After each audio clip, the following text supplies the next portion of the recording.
So we've looked at the basics of adding content and adding simple text to our Google website, and we'll go through adding pictures and uploading and embedding stuff, the more complicated stuff, in a moment. But the other content we need to add is other pages. We can't have everything on one big long page. So if we come to the middle tab over here, we can add new pages. So at the moment we've just got one page called the home page, which is the hybrid learning page, and we can click another page down here. Just click on the plus button down here, and we could call this, let's break this down by subject. So let's make a literacy page. Click done. Now immediately what the website has done on here in the blue across the top here is it's made this button, it's renamed the page literacy, and it's used the same style, and we've got content to make. So let's make another one. Click on here and let's call this numeracy. Click done.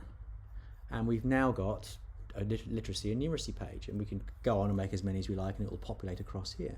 But let's say we wanted to make a writing and a reading page underneath our literacy. What we can do here is we can make what's known as a sub page, and to do that let's make a new page called reading,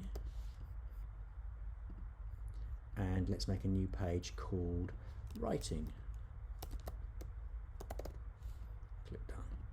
Now they're all beginning to gather across the top here, but obviously we all know that inside literacy is going to have the reading and writing subheadings, if you like.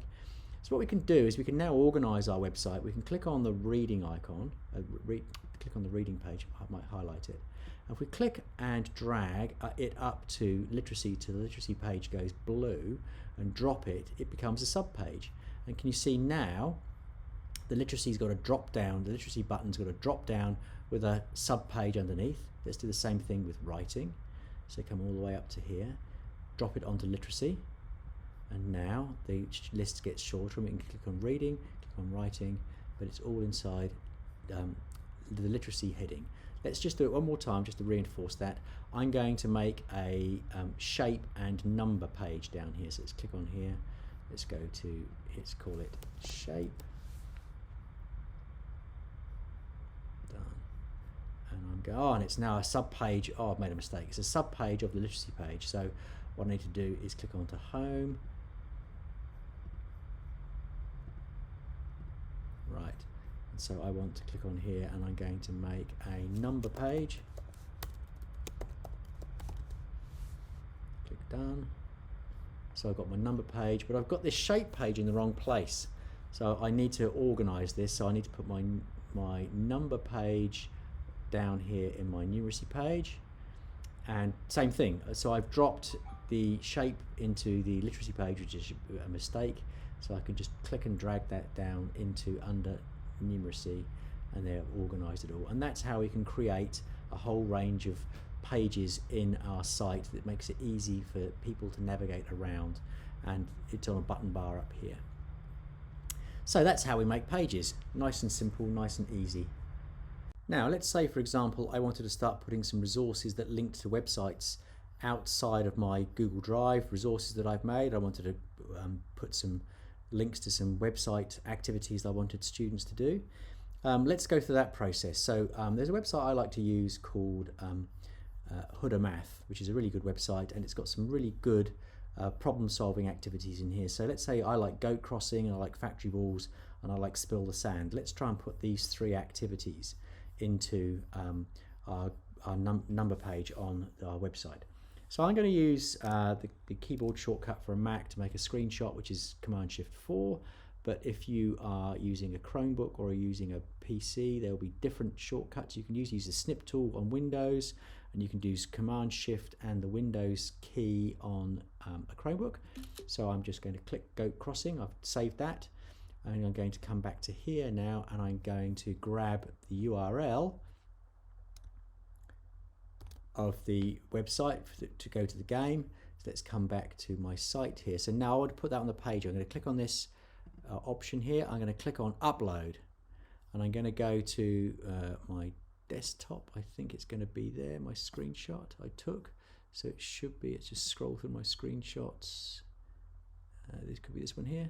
There it is there, goat crossing. Right, so I'm going to click on open. So I'm uploading this from my computer. And there's my goat crossing. Now, the first thing I can see here is my link. So I'm going to click on this and I'm going to paste my link in that I copied. Apply. So now there's my first activity that the students can click onto, so I can go a problem solving activity. Let's do it one more time. Let's come back to here. I'm going to go back to Hood of Maths, go back to factory balls. I'm going to Command Shift 4 again. I'm going to screen grab just that little bit of the picture. Click on the factory balls page, grab the link, and I'm going to come back to here. Going to come back to click on the white space I want it to come into, click on upload. I'm going to come to my desktop where all my screenshots are saved to. There it is. Click open. It's going to put it in there for me. Grab a link, paste the link, apply, and now I've got activities here. We can work through this. I'll just do it one more time. So let's come back on here. Click back. I'm going to come back to Spill the Sand, another really good problem solving game. Click on here. Scroll down to here. Copy that. Click on Spill the Sand. Grab the link. Come back. Double tap. Use the upload function. Go to my desktop, come to here, Spill the Sand, done, link, apply. And so now I've created 3 really useful activities that I can get the students to go to.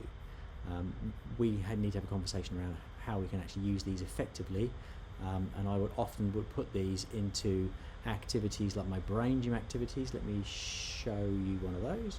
So I'm going to come to insert now, click on drive.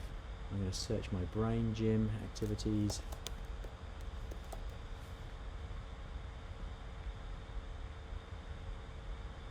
Click on my brain gym. I've got loads of brain gym activities I can put in here. And so let's look at this one.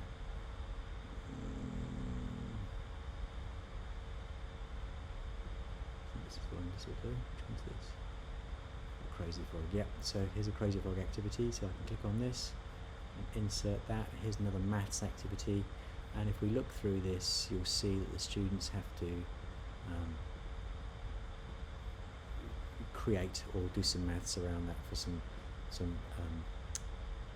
outputs. But I often use these activities inside an activity like this, where the students are going to create some content and there's some accountability. They're not just doing the task, they're making some predictions, etc, etc, etc. So that's how we insert content from a different website. So I've shown you how to insert a picture or create pictures and then link to those pictures to link back to other websites. So now we need to look at the publishing. How do we publish this? When your website is finally finished, at the moment in this edit mode, nobody can see it. So the last thing we need to do is make it public so people can see it. And we click on publish. Give it a name. Okay, that's its address. It's going to be sites.google.com, view, and we're going to click on publish.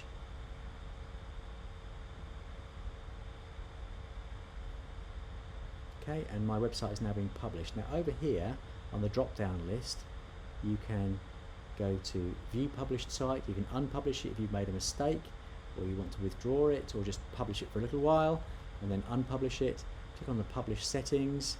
Down here, you can, on your website, you'll see something about who can see that, but most people inside Google Classroom schools, only people inside the school themselves can see that. It's not generally public to the wider world unless you make a specific change. Click cancel. So now we can go and look at this. So if we go and look at the published site, so let's go view published site. Here it is. Here's my website live on the internet. We can click on home, which is not going to be very exciting. There's some other resources here. And this is how we can create and add content very quickly and very easily for students to create content or react or grab content that you've created for the classroom for them to use.